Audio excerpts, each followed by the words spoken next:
साम्राज्य न्यूज, सामान्यांचा असामान्य आवाज। पद्मशाली युवक संघटनेच्या वतीने सामुदायिक विवाह सोहळ्याचे आयोजन। पद्मशाली युवक संघटनेच्या वतीने अक्षय तृतीयेच्या मुहूर्तावर सोलापूर शहरात गेल्या 40 वर्षापासून सामुदायिक विवाह सोहळा पार पडतो।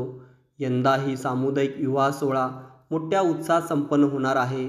यानिमित्त सामुदायिक विवाह सोहळ्या कार्यालयाचे उद्घाटन शुक्रवारी सकाळी सिद्धेश्वर पेठ येथील मार्कंडे मंदिर या ठिकाणी अखिल भारतीय पद्मशाली युवजन संगमचे अध्यक्ष प्रथमेश महेश कोटे यांच्या शुभ हस्ते करण्यात आले।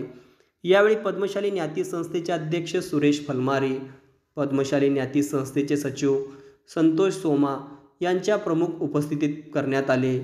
सोलापूर शहरात गेल्या 40 वर्षापासून पद्मशाली युवक संघटनेच्या वतीने सामुदायिक सोहळा संपन्न होतो। यंदा सामुदायिक विवाह सोहळ्यामध्ये सर्व समाज बांधव सामील होऊन विवाह सोहळ्यास नाव नोंदणी करावी असे आवाहन पद्मशाली ज्ञाती संस्थेचे अध्यक्ष सुरेश फलमारी यांनी केले।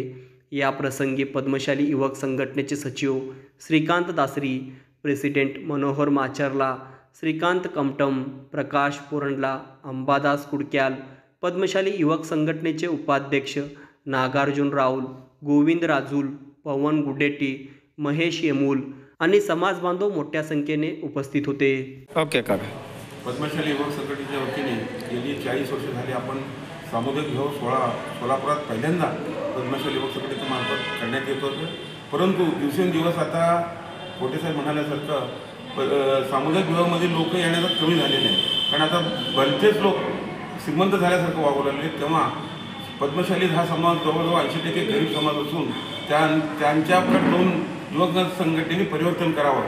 वास्तविकता बोधुताई, परुळेकर नगर, आपली विडी घरकुल अशा अनेक उपभाग आहेत, त्या ठिकाणी आपण जाऊन प्रचार केला तर लोकांचे मत परिवर्तन होईल आणि ते लोक सामुदायिक विवाहामध्ये येऊन सहभागी होतील। तेव्हा युवक संघटनेने जोमाने प्रचार करावे, बाबा सामुदायिक विवाह ही काळाची गरज आहे, आपण परिस्थिती बघून वागायला पाहिजे। म्हणून तेव्हा युवक संघटनेने सगळीकडे जाऊन सगळ्यांना पटवून द्यावं अशीच मी या प्रसंगी पद्मशाली ज्ञाती संस्थेतर्फे आपल्याला विनंती करतो।